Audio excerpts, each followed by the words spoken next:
ಸ್ವಕ್ಷೋಜಕುಂಭಾಂ ಸುಧಾಪೂರ್ಣಕುಂಭಾಂ ಪ್ರಸಾದಾವಲಂಬಾಂ ಪ್ರಪುಣ್ಯಾವಲಂಬಾಂ ಸದಾಸ್ಯೇಂದುಬಿಂಬಾಂ ಸದಾನೋಷ್ಠಬಿಂಬಾಂ ಭಜೆ ಶಾರದಾಂಬಾಂ ಅಜಸ್ರಂ ಮದಂಬಾಂ ಶರದಿಂದುವಿಕಾಸಿ ಮಂದಹಾಸಾಂ ಸ್ಫುರದಿಂದೀವರಲೋಚನಾಭಿರಾಮಾಂ ಅರವಿಂದಸಮಾನಸುಂದರಾಸ್ಯಾಂ ಅರವಿಂದಾಸನಸುಂದರೀಮುಪಾಸೆ.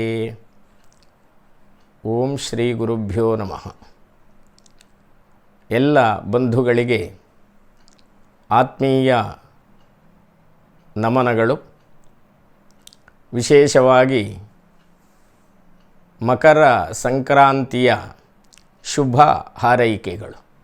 ಇಂದು ಶೋಭಕೃತ್ ಸಂವತ್ಸರದ ಉತ್ತರಾಯಣದ ಹೇಮಂತ ಋತು, ಪೌಷಮಾಸ, ಶುಕ್ಲಪಕ್ಷ, ತೃತೀಯಾ ತಿಥಿ, ಆದಿತ್ಯವಾರ, ಮಕರ ಮಾಸದ 29ನೆಯ ದಿವಸ.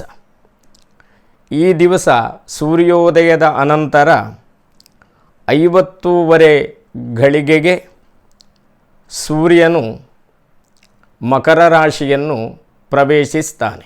ಅದನ್ನು ಮಕರ ಸಂಕ್ರಮಣ ಎಂಬುದಾಗಿ ಕರೆಯುತ್ತಾರೆ. ಇದೊಂದು ಪುಣ್ಯಕಾಲ, ವಿಶೇಷವಾದಂತಹ ಕಾಲ.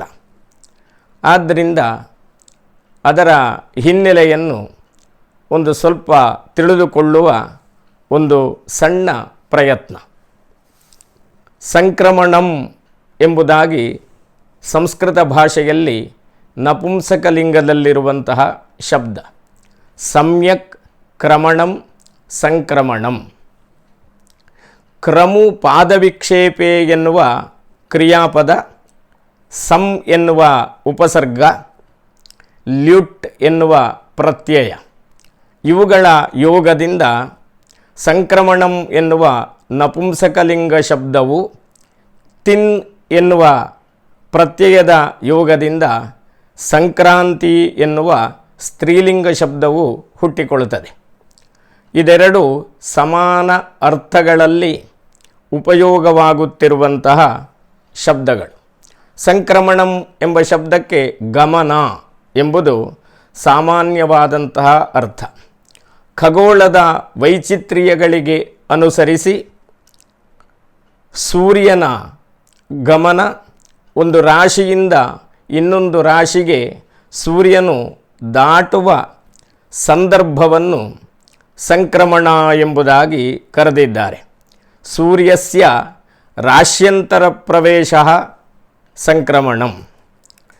ರಾಶ್ಯಂತರ ಸಂಯೋಗಾನುಕೂಲ ವ್ಯಾಪಾರ. ಒಂದು ರಾಶಿಯಿಂದ ಇನ್ನೊಂದು ರಾಶಿಗೆ ದಾಟುವ ಕಾಲ, ಅದು ಸಂಕ್ರಮಣ. 12 ರಾಶಿಗಳಿವೆ, ಮೇಷದಿಂದ ಮೀನದ ತನಕ. ಈ 12 ರಾಶಿಗಳಲ್ಲಿ ಸೂರ್ಯ ಒಂದು ರಾಶಿಯಿಂದ ಇನ್ನೊಂದು ರಾಶಿಗೆ, ಇನ್ನೊಂದು ರಾಶಿಯಿಂದ ಮತ್ತೊಂದು ರಾಶಿಗೆ ಸಂಚರಿಸ್ತಾ ಇರ್ತಾನೆ. ಸಾಧಾರಣವಾಗಿ ಒಂದು ರಾಶಿಯಲ್ಲಿ 30 ದಿನಗಳ ಕಾಲ ಇರ್ತಾನೆ. ಸೂರ್ಯನ ಈ ಸಂಚಾರದಿಂದ ನಿರ್ಣಯವಾಗುವ ಕಾಲವನ್ನು ಸೌರಮಾನ ಎಂಬುದಾಗಿ ಕರೆಯುತ್ತಾರೆ. ಹೀಗೆ 12 ರಾಶಿಗಳಲ್ಲಿ ಸೂರ್ಯ ಒಂದು ಆವರ್ತನದಲ್ಲಿ ಸಂಚರಿಸುವಾಗ 12 ಸಂಕ್ರಮಣಗಳು ಆಗುತ್ತವೆ. ಆಯಾ ರಾಶಿಯಿಂದ ಮುಂದಿನ ರಾಶಿಗೆ ಅವನು ಕಾಲಿಡುವಾಗ ಮುಂದಿನ ರಾಶಿಯನ್ನು ಅವನು ಸೇರ್ತಾನೆ ಎಂಬ ಅರ್ಥದಲ್ಲಿ ಸಂಕ್ರಮಣ ಶಬ್ದ ನಿರ್ಣಯ ಆಗುತ್ತದೆ. ಉದಾಹರಣೆಗೆ ಮೇಷರಾಶಿಯಿಂದ ವೃಷಭ ರಾಶಿಗೆ ಸೂರ್ಯ ಸಂಕ್ರಮಿಸುವಾಗ, ಮೇಷರಾಶಿಯಿಂದ ವೃಷಭ ರಾಶಿಗೆ ಸೂರ್ಯ ದಾಟುವಾಗ ಆ ಸಂದರ್ಭ ವೃಷಭ ಸಂಕ್ರಮಣ. ಹಾಗೆಯೇ ಮಿಥುನ ಸಂಕ್ರಮಣ, ಕರ್ಕಟಕ ಸಂಕ್ರಮಣ, ಸಿಂಹ ಸಂಕ್ರಮಣ. ಹೀಗೆ ಅವನು ಸೇರುವ ರಾಶಿ, ಒಂದು ರಾಶಿಯಿಂದ ಇನ್ನೊಂದು ರಾಶಿಗೆ ಅವನು ಸೇರ್ತಾನೆ, ನಡೆಯುತ್ತಾ ದಾಟುತ್ತಾನೆ. ಸೂರ್ಯನ ಸಂಕ್ರಮಣ ಅದು 12 ಸಂಕ್ರಮಣಗಳು ಸಂಭವಿಸ್ತವೆ. ಈ 12 ಸಂಕ್ರಮಣಗಳಲ್ಲಿ ಮೇಷ ಮತ್ತು ತುಲಾ ಸಂಕ್ರಮಣಗಳನ್ನು ವಿಷುವತ್ ಎಂಬ ಶಬ್ದದಿಂದ ಕರೆದಿದ್ದಾರೆ. ಕರ್ಕಾಟಕ ಸಂಕ್ರಮಣ ದಕ್ಷಿಣಾಯನ, ಮಕರ ಸಂಕ್ರಮಣ ಉತ್ತರಾಯಣ, ಅನಂತರ ಮಿಥುನ, ಕನ್ಯಾ, ಧನು, ಮೀನ ಈ ಸಂಕ್ರಮಣಗಳನ್ನು ಷಡಶೀತಿಗಳು ಎಂಬುದಾಗಿ ಹೇಳ್ತಾರೆ. ವೃಷಭ, ಸಿಂಹ, ವೃಶ್ಚಿಕ, ಕುಂಭ ಈ ಸಂಕ್ರಮಣಗಳು ವಿಷ್ಣುಪದಿ ಸಂಕ್ರಮಣಗಳು ಎಂಬುದಾಗಿ ನಿರ್ಣಯ ಆಗಿದೆ. ಹೀಗೆ 12 ಸಂಕ್ರಮಣಗಳು 96 ಶ್ರಾದ್ದೀಯ ದಿನಗಳಲ್ಲಿ ಸೇರಿರುವುದರಿಂದ ಸಂಕ್ರಮಣ ಶ್ರಾದ್ದಾಚರಣೆಯನ್ನು ಮಾಡುವಂತಹ ಒಂದು ದಿನವಾಗಿಯೂ ಕೀರ್ತಿತವಾಗಿದೆ. ಒಂದು ಸಂವತ್ಸರ, ಆ ಸಂವತ್ಸರ ಸೂರ್ಯನ ಗಮನದಿಂದ ದಕ್ಷಿಣಾಯನ, ಉತ್ತರಾಯಣ ಎಂಬುದಾಗಿ 2 ರೀತಿಯಲ್ಲಿ ವಿಭಾಗಿಸಲ್ಪಟ್ಟಿದೆ. ಸಾಧಾರಣವಾಗಿ ಮಕರ ಸಂಕ್ರಮಣದಿಂದ 6 ರಾಶಿಗಳಲ್ಲಿ ಸೂರ್ಯ ಸಂಚರಿಸುವ ಕಾಲ ಉತ್ತರಾಯಣವೆಂದು, ಕರ್ಕಾಟಕ ಸಂಕ್ರಾಂತಿಯಿಂದ 6 ರಾಶಿಗಳಲ್ಲಿ ಚಲಿಸುವ ಕಾಲ ದಕ್ಷಿಣಾಯನವೆಂದು ಕರೆಯಲ್ಪಟ್ಟಿದೆ. ಮಕರಾದಿ ಗತೆ ಷಡ್ಕೆ ಸೂರ್ಯಸ್ಯೈವೋತ್ತರಾಯಣಂ, ಕರ್ಕಾದಿ ಷಡ್ಕಗೆ ಸೂರ್ಯೇ ದಕ್ಷಿಣಾಯನ ಮುಚ್ಯತೆ ಎಂಬುದಾಗಿ ನಿರ್ಣಯ ಇದೆ. ಮಕರಾದಿ 6 ರಾಶಿಗಳಲ್ಲಿ ಸೂರ್ಯನಿರುವ ಕಾಲ ಉತ್ತರಾಯಣ, ಕರ್ಕಟಕ ರಾಶಿಯಾದಿಯಾಗಿ 6 ರಾಶಿಗಳಲ್ಲಿ ಸೂರ್ಯನಿರುವ ಕಾಲ ದಕ್ಷಿಣಾಯನ ಎಂಬುದಾಗಿ ನಿರ್ಣಯ. ವರ್ತಮಾನ ಕಾಲದಲ್ಲಿ ಮಕರ ಸಂಕ್ರಮಣದಂದೇ ಉತ್ತರಾಯಣ ಆರಂಭವಾಗುವುದಿಲ್ಲ, ಅದಕ್ಕಿಂತ ಮೊದಲೇ ಆರಂಭ ಆಗುತ್ತದೆ. ನಾವು ಖಗೋಳವನ್ನು ಪರೀಕ್ಷಿಸಿದರೆ ಸಾಧಾರಣ ಮಕರ ಸಂಕ್ರಮಣಕ್ಕಿಂತ 24 ದಿನಗಳ ಮೊದಲು ಸೂರ್ಯನ ಉತ್ತರ ಗತಿ ಆರಂಭ ಆಗುತ್ತದೆ. ಕರ್ಕಾಟಕ ಸಂಕ್ರಾಂತಿಗಿಂತ 24 ದಿನಗಳ ಮೊದಲು ಸೂರ್ಯನ ದಕ್ಷಿಣ ಗತಿ ಆರಂಭ ಆಗುತ್ತದೆ. ಈ ರೀತಿಯಲ್ಲಿ ಮಕರಾದಿಗಳಲ್ಲಿ ಸಂಚರಿಸುವ ಉತ್ತರಾಯಣದ ಪುಣ್ಯಕಾಲವು ಮಕರ ಸಂಕ್ರಮಣ. ಮಕರ ಸಂಕ್ರಮಣವನ್ನು ಉತ್ತರಾಯಣದ ಪುಣ್ಯಕಾಲ ಎಂಬುದಾಗಿಯೂ, ಅದರ ಜೊತೆಯಲ್ಲಿ ಉತ್ತರಾಯಣ ಆರಂಭವಾಗುವ ಮಕರ ಸಂಕ್ರಮಣಕ್ಕಿಂತ 24 ದಿವಸಗಳ ಮೊದಲು ಉತ್ತರಾಯಣ ಪುಣ್ಯಕಾಲ ಎಂಬುದಾಗಿಯೂ ನಿರ್ಣಯ ಇದೆ. ಆ ಪುಣ್ಯಕಾಲಗಳ ವ್ಯಾಪ್ತಿಯನ್ನೆಲ್ಲ ಧರ್ಮಶಾಸ್ತ್ರದಲ್ಲಿ ವಿಶದವಾಗಿ ನೀಡಿದ್ದಾರೆ. ಉತ್ತರಾಯಣದ ಅಭಿಮಾನಿ ದೇವತೆ ಸೋಮ, ದಕ್ಷಿಣಾಯನದ ಅಭಿಮಾನಿ ದೇವತೆ ಸೂರ್ಯ. ಈ ರೀತಿಯಲ್ಲಿ ಸೂರ್ಯ ಮತ್ತು ಸೋಮ ಇವರಿಬ್ಬರು ಆಕಾಶದಲ್ಲಿ ಅತ್ಯಂತ ಹೆಚ್ಚಾಗಿ ಪ್ರಕಾಶಿಸುವ ದೃಗ್ಗೋಚರವಾಗುವಂತಹ 2 ಗ್ರಹಗಳು, 2 ದೇವತೆಗಳು, 2 ಪ್ರಧಾನವಾದ ಖಗೋಳ ಕಾಯಗಳು. ಈ ರೀತಿಯಲ್ಲಿ ಈ ಸಂಕ್ರಮಣದ ಕಾಲ ಅತ್ಯಂತ ಪ್ರಧಾನವಾದಂತಹ ಕಾಲ. ನಿಬಂಧ ಗ್ರಂಥಗಳಲ್ಲಿ ಸಾಧಾರಣವಾಗಿ ಎಲ್ಲ ಸಂಕ್ರಮಣಗಳಲ್ಲೂ ಪೂರ್ವೋತ್ತರ 16 ಗಳಿಗೆಗಳ ಕಾಲ ಪುಣ್ಯಕಾಲ ಎಂಬುದಾಗಿ ನಿರ್ಣಯ ಮಾಡಿದ್ದಾರೆ. ಪ್ರತಿಯೊಂದು ಸಂಕ್ರಮಣದಲ್ಲಿಯೂ ಸಂಕ್ರಮಣದ ಸಮಯಕ್ಕಿಂತ 16 ಗಳಿಗೆ ಮೊದಲು, 16 ಗಳಿಗೆ ಅನಂತರ ಪುಣ್ಯಕಾಲ ಎಂಬುದಾಗಿ. ಸಂಕ್ರಮಣ ಆಗುವ ಸಮಯವನ್ನು ಹೊಂದಿಕೊಂಡು ಪುಣ್ಯಕಾಲಗಳಲ್ಲಿ, ಪೂರ್ವೋತ್ತರ ಪುಣ್ಯಕಾಲಗಳಲ್ಲಿ ವ್ಯತ್ಯಾಸ ಆಗುವುದನ್ನು ನಿಬಂಧ ಗ್ರಂಥಗಳಲ್ಲಿ ನಮಗೆ ನೋಡಬಹುದು. ಅದು ಹಗಲಾದರೆ, ರಾತ್ರಿ ಆದರೆ, ಪ್ರದೋಷ ಕಾಲದಲ್ಲಾದರೆ, ರಾತ್ರಿ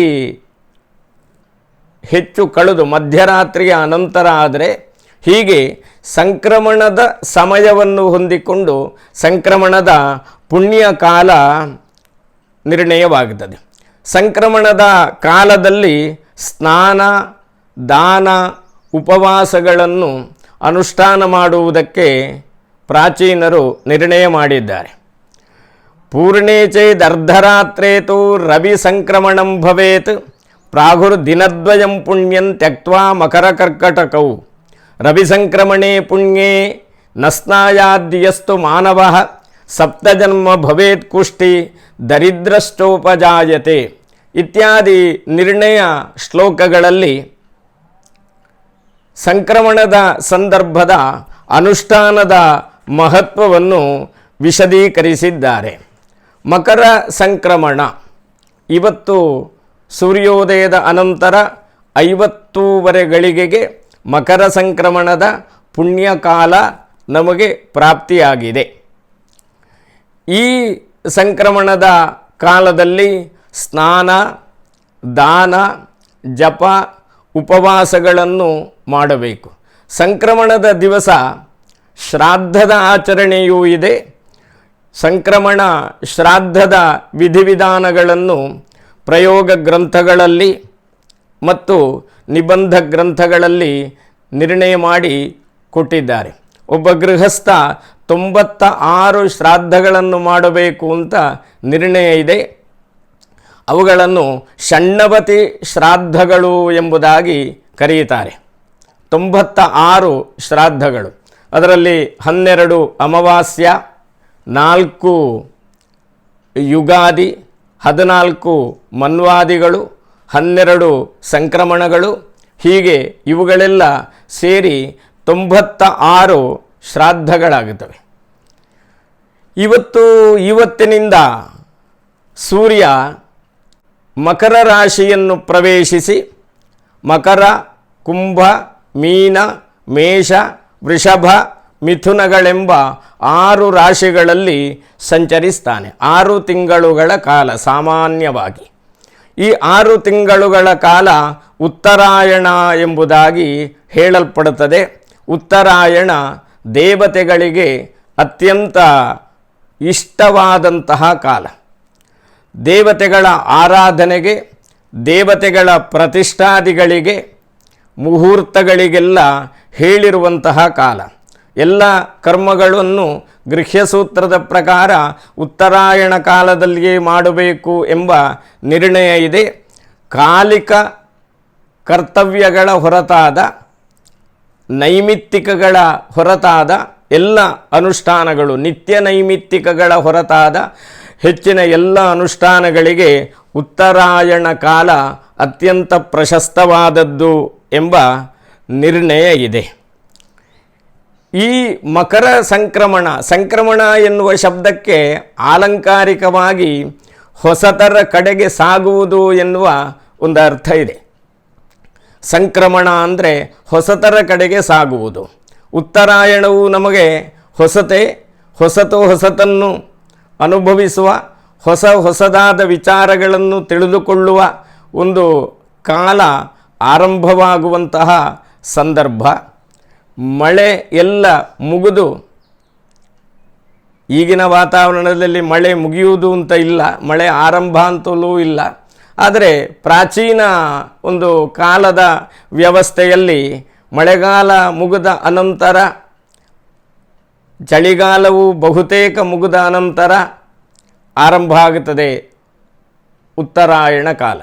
ಉತ್ತರಾಯಣ ಆರಂಭವಾದ ಕೆಲವೇ ಸಮಯಗಳಲ್ಲಿ ನೂತನ ಸಂವತ್ಸರ ಆರಂಭ ಆಗುತ್ತದೆ, ಚೈತ್ರ ಮಾಸ ಆರಂಭ ಆಗುತ್ತದೆ, ವಸಂತ ಋತು ಆರಂಭ ಆಗುತ್ತದೆ.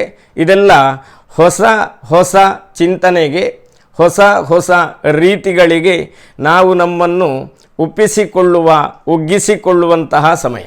ಆದ್ದರಿಂದ ಮಕರ ಸಂಕ್ರಮಣ ಎನ್ನುವುದು ಇವುಗಳಿಗೆಲ್ಲ ನಾಂದಿಯಾಗಿ ಆದಿಯಲ್ಲಿ ಇರುವಂತಹ ಒಂದು ಪುಣ್ಯಕಾಲ. ಈ ಮಕರ ಸಂಕ್ರಮಣದ ದಿವಸ ಉತ್ತರೇ ತ್ವಯನೇ ವಿಪ್ರಾಹ ವಸ್ತ್ರದಾನಂ ಮಹಾಫಲಂ ತಿಲಪೂರ್ವಂ ಅನಡ್ವಾಹಂ ದತ್ವಾ ರೋಗೈಃ ಪ್ರಮುಚ್ಯತೆ. ಈ ಮಕರ ಸಂಕ್ರಮಣದ ಕಾಲದಲ್ಲಿ, ಉತ್ತರಾಯಣ ಆರಂಭವಾಗುವ ಕಾಲದಲ್ಲಿ ವಸ್ತ್ರದಾನ ಅಥವಾ ವಸ್ತುದಾನ, ತಿಲದಾನ ಮೊದಲಾದ ದಾನ ಕರ್ಮಗಳನ್ನು ಹೇಳಿದ್ದಾರೆ. ತಸ್ಮಾತ್ ತಸ್ಯಾಂ ತಿಲೈಃ ಸ್ನಾನಂ, ತಿಲದಿಂದ ಸ್ನಾನ, ತಿಲಜಲದಿಂದ ಸ್ನಾನ. ಇದು ದೇವತೆಗಳಿಗೂ ಪಿತೃಗಳಿಗೂ ಜಲತರ್ಪಣವನ್ನು, ತಿಲಸಹಿತ ಜಲತರ್ಪಣವನ್ನು ಅಥವಾ ತಿಲತರ್ಪಣವನ್ನು ಕೊಡುವುದಕ್ಕೆ ಪ್ರಶಸ್ತವಾದಂತಹ ಕಾಲ. ಈ ದಿವಸವೇ ತಿಲದ ಸೃಷ್ಟಿಯಾಯಿತು ಎಂಬುದಾಗಿ ವಿಷ್ಣು ಧರ್ಮೋತ್ತರ ಪುರಾಣ ಎಂಬ ಉಪಪುರಾಣದಲ್ಲಿದೆ. ಪುರಾ ಮಕರ ಸಂಕ್ರಾಂತೌ ಶಂಕರೋ ಗೋಸವೇ ಕೃತೆ ತಿಲಾನ್ ಉತ್ಪಾದಯಾಮಾಸ ತೃಪ್ತಯೇ ಸರ್ವದೇಹಿನಾಂ. ಎಲ್ಲರಿಗೂ ತೃಪ್ತಿಯಾಗುವಂತಹ ತಿಲವನ್ನು ಭಗವಾನ್ ಶಂಕರ ಮಕರ ಸಂಕ್ರಾಂತಿಯ ದಿವಸ ಸೃಷ್ಟಿ ಮಾಡಿದ, ಉತ್ಪಾದಿಸಿದ. ಯಾವ ಸಂದರ್ಭದಲ್ಲಿ? ಗೋಸಭ ಎನ್ನುವ ಯಜ್ಞದ ಸಂದರ್ಭದಲ್ಲಿ ಶಿವ ತಿಲವನ್ನು ಉತ್ಪಾದನೆ ಮಾಡಿದ. ಆದ್ದರಿಂದ ಈ ದಿವಸ ತಿಲಸ್ನಾನ, ತಿಲದಾನ, ತೈಲದಾನ ಇದು ಅತ್ಯಂತ ಪ್ರಶಸ್ತವಾದಂತಹ ದಾನಗಳು. ಇದರ ಜೊತೆಯಲ್ಲಿ ಈ ಮಕರ ಸಂಕ್ರಮಣದ ದಿವಸ ಅದರ ಪೂರ್ವೋತ್ತರ ಕಾಲಗಳಲ್ಲಿ ಜಪ ತಪ ಮೊದಲಾದಂತಹ ಅನುಷ್ಠಾನಗಳನ್ನು, ಸ್ನಾನಾದಿಗಳನ್ನು, ದಾನಾದಿಗಳನ್ನು ಮಾಡಿದರೆ ಸಪ್ತ ಜನ್ಮದ ತನಕ ಸುಖವಾಗಿ ಶಾಂತಿಯಿಂದ ಇರುವುದಕ್ಕೆ ಸಾಧ್ಯ ಇದೆ ಅಂತಹ ಅನುಗ್ರಹ ಭಗವಂತ ಮಾಡುತ್ತಾನೆ ಎಂಬುದಾಗಿ ಪುರಾಣಗಳಲ್ಲಿ ಉಲ್ಲೇಖಿಸಿದ್ದಾರೆ. ಮಕರ ಸಂಕ್ರಾಂತಿಯ ದಿವಸ ಭಗವಂತನ ಆರಾಧನೆ ಮತ್ತು ಭಗವಂತನಿಗೆ ಅಭಿಮುಖವಾಗಿ ಭಗವಂತನನ್ನು ಧ್ಯಾನಿಸ್ತಾ ಸಮಯವನ್ನು, ಆ ಪುಣ್ಯಕಾಲವನ್ನು ಕಳೆಯುವುದು ಅತ್ಯಂತ ಶ್ರೇಷ್ಠವಾದದ್ದು. ಎಳ್ಳಿನ ದಾನಕ್ಕೆ ಮತ್ತೆ ಮಹತ್ವವನ್ನು ಹೇಳಿದ್ದಾರೆ ಈ ದಿವಸ. ತಿಲಪ್ರದಃ ಪ್ರಜಾಮಿಷ್ಟಾಂ ದೀಪದಃ ಚಕ್ಷುರುತ್ತಮಂ ತಿಲಪಾತ್ರಂ ಪ್ರಯಚ್ಛನ್ ವೈ ಸರ್ವಪಾಪೈಃ ಪ್ರಮುಚ್ಯತೆ. ತಿಲಪ್ರದಃ ಪ್ರಜಾಮಿಷ್ಟಾಂ. ಮಕರ ಸಂಕ್ರಮಣದ ದಿವಸ ತಿಲದಾನವನ್ನು ಮಾಡುವವನು ಇಷ್ಟವಾದ ಸಂತತಿಯನ್ನು ಹೊಂದುತ್ತಾನೆ. ಮಕರ ಸಂಕ್ರಮಣದ ದಿವಸ ದೀಪದಾನವನ್ನು ಮಾಡುವವನು ಉತ್ತಮ ದೃಷ್ಟಿಯನ್ನು, ನೇತ್ರ ಸೌಷ್ಠವವನ್ನು ಹೊಂದುತ್ತಾನೆ. ಎಲ್ಲ ಪಾಪಗಳಿಂದ ಪರಿಹಾರ ತಿಲದಾನವನ್ನು ಮಾಡುವುದರಿಂದ ದೊರೆಯುತ್ತದೆ. ಈ ರೀತಿಯಲ್ಲಿ ಈ ಮಕರ ಸಂಕ್ರಮಣದ ದಿವಸ ಅನೇಕ ರೀತಿಯ ಅನುಷ್ಠಾನಗಳು ಹೇಳಲ್ಪಟ್ಟಿವೆ.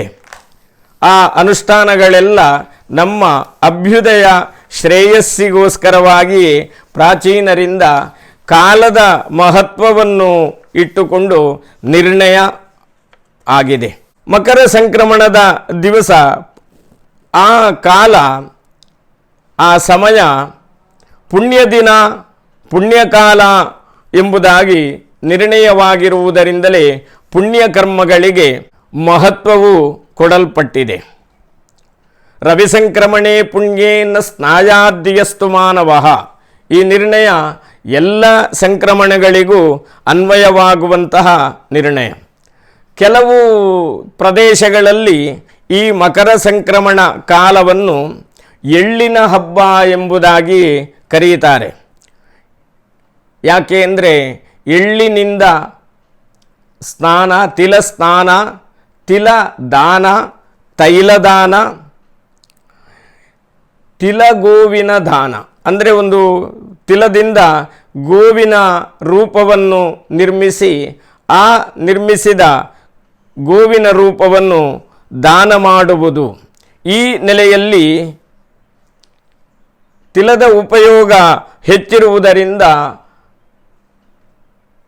ಈ ಸಂಕ್ರಮಣವನ್ನು, ಮಕರ ಸಂಕ್ರಮಣವನ್ನು ಎಳ್ಳಿನ ಹಬ್ಬ ಎಂಬುದಾಗಿ ಕೆಲವು ಪ್ರದೇಶಗಳಲ್ಲಿ ಕರೆಯುತ್ತಾರೆ.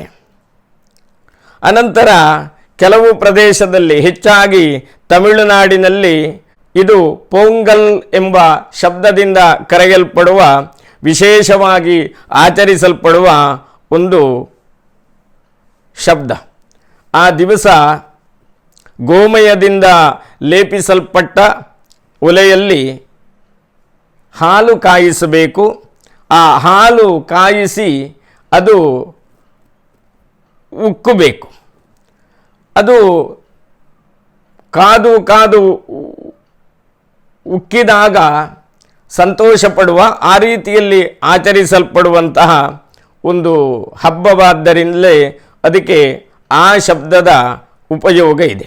ಈ ದಿವಸ ವಿಶೇಷವಾಗಿ ಗೋವುಗಳನ್ನು ಸ್ನಾನ ಮಾಡಿ, ಗೋವುಗಳನ್ನು ಅಲಂಕರಿಸಿ, ಗೋವುಗಳಿಗೆ ಹಿತವಾದಂತಹ ಆಹಾರಗಳನ್ನು, ಗೋಗ್ರಾಸಗಳನ್ನೆಲ್ಲ ನೀಡಿ ಈ ಹಬ್ಬವನ್ನು ಆಚರಿಸಿದರೆ ಎಲ್ಲ ಪೀಡೆಗಳು ಪರಿಹಾರವಾಗಿ ಭಗವಂತ ಅನುಗ್ರಹಿಸ್ತಾನೆ ಎಂಬುದಾಗಿ ಹೇಳಲಾಗಿದೆ.